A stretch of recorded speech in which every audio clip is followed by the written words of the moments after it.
आओ मलकिन, अरे आवाज चला घुमा दे।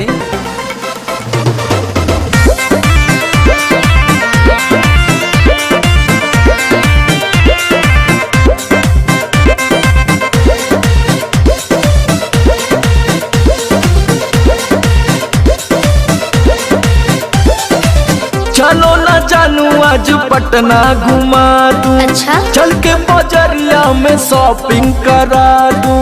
बाबू ना सुनो, क्या बात है? चलो ना जानू आज पटना घुमा दूं।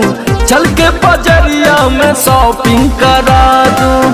चढ़ब न फेरू सफरिया पिया, काले से उठे दरदिया पिया। अरे? कमरिया पिया, ओहो। कमरिया पिया, भइल बालपक के ककरिया पिया। अरे दादा। कमरिया पिया, कमरिया पिया, भइल बालपक के ककरिया पिया। अरे तो बरियार फजीहत हो गई।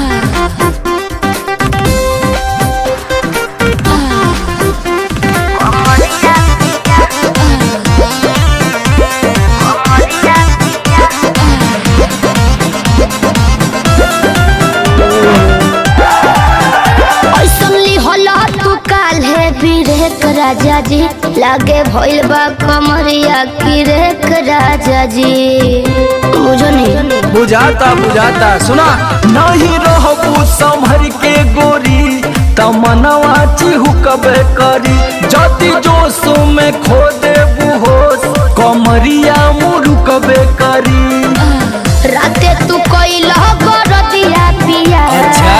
पोरे पोरे हो खता दरदिया पिया। कैसे? कमरिया पिया, अरे। कमरिया पिया, भइल बालपक के ककरिया पिया। देखा तो? कमरिया पिया, कमरिया पिया, भइल बालपक के ककरिया पिया। पिछला सीजन में तोरी है ना